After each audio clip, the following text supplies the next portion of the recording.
okay, I don't even normally listen to this nonsense, but someone in my car was listening to it, so I happened to hear it, and I just thought I have to address this, and I have to actually tell you like it is, how it was, because I was there.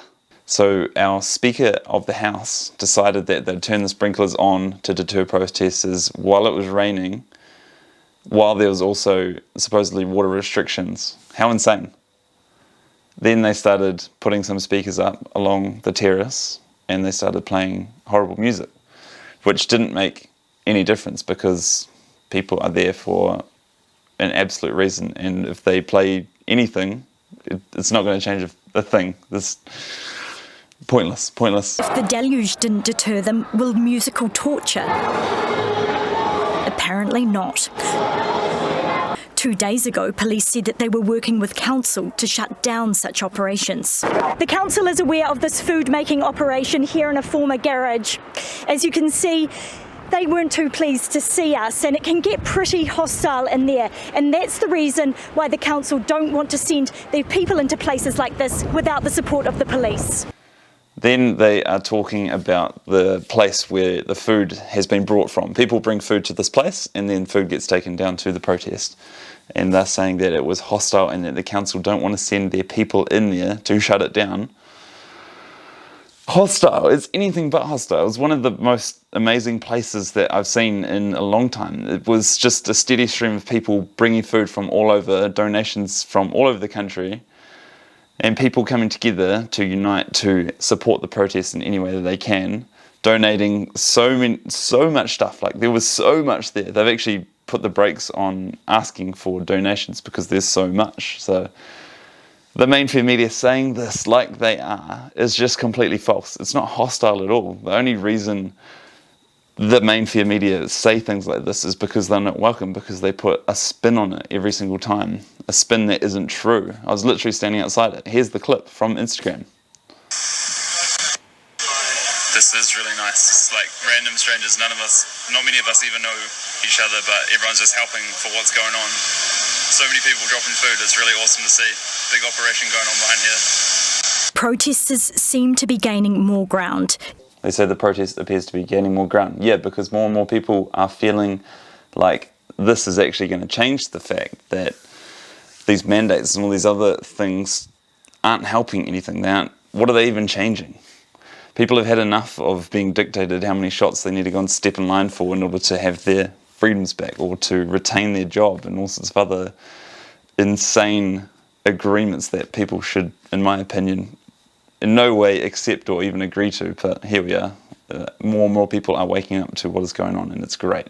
It's all starting to wear thin for Wellingtonians. They should be getting rid of by now, destroying the grass, come on. It's a little bit annoying for us who live here.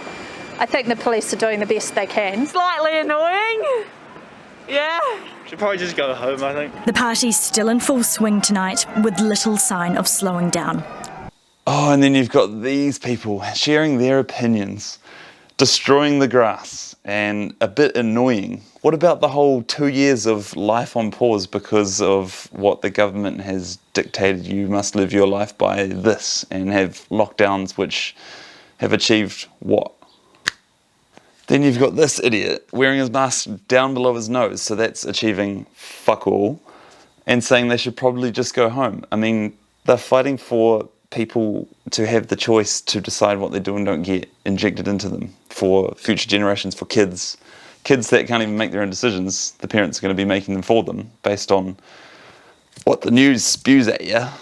Man. And conveniently, they had no one in support of the protest speaking to them on the street. I wonder why that is.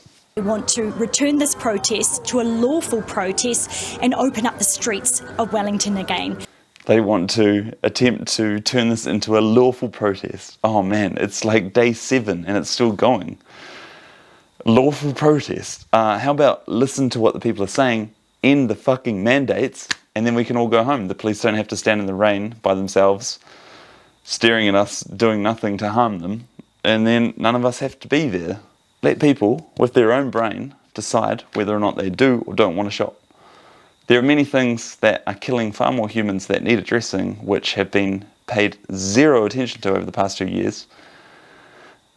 But this hysteria has just encapsulated people to the point of insanity. The superintendent, though, also alluded to sanitation being an issue at Parliament grounds and not just COVID, although that is a very real risk. He's described the situation there as squalor. He said that there's faeces on the ground. Then they say nonsense like this, there's feces on the ground. Man, I was walking around there barefoot. Would I do that if there was shit on the ground? No. It's a blatant fucking lie. Oh, it infuriates me even having to listen to this in order to make a video about it. They say this situation was squalor. I've never even heard that word before, but obviously, you know, you can hear the intention with the way that they say it about it. Man. And children are playing in the mud. He said this is no place for children, and he urged protesters to get their children out.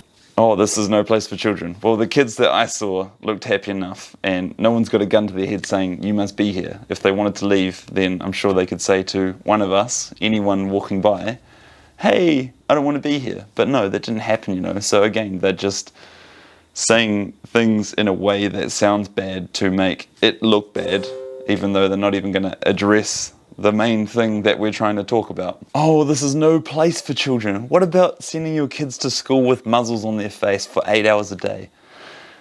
What about the detrimental effects of lockdown on kids? What about them not being able to see their friends, not being able to see their grandparents? Come on. All of a sudden you start caring about the welfare of kids. How can you listen to this and not question other things that have been happening for the last 2 years? But he did say more resources are being pumped into this, and Wellingtonians will see a greater police presence this week. Oh, and last but not least, they're going to pump even more resources into it. How about listening to what the protesters have to say? How about that? A greater police presence. Look what happened last Thursday. The police were the ones racking the situation up, pulling people out by their legs, just there peacefully protesting. And now they're the ones that look stupid because it's spread all around the world. There's been criticism all over the world because of their actions. And you want to go and pump more police resources into it to probably spark it up some more so you can make it violent and then try and shut it down. Well, that's not going to happen because people are still peaceful, because we know how it works and we're in it for the long haul. These people are there standing strong and it's so awesome. I'd like to be back there, but I have to work, and when I can support, I probably will be down there again. So if you've got something to say about the mainstream media and the utter trash that they spew, then chuck it in the comments. But yeah, one thing I can suggest, and I was very anti even clicking on this video to support them in any way that I can, because I don't want to, I dislike the video. Let's starve them of their viewership and let's let that big old crusty shit just sink, because they're so done. So how are you going? Good, thank you. How are you? Oh, awesome. I just wanted to see, have you seen any children in trouble tonight that you're concerned about? We've been out patrolling for about half an hour, 45 minutes. We haven't seen anything like that. Everything's been really good. Yeah, and people are behaving themselves? Yep, everything's looking really good from what we've seen. Yeah, caring for each other? The vibe is very nice. And has anyone said anything to you that you're concerned about? No. Thank you, Cheryl. Thank you for that. Thank you. Thank you.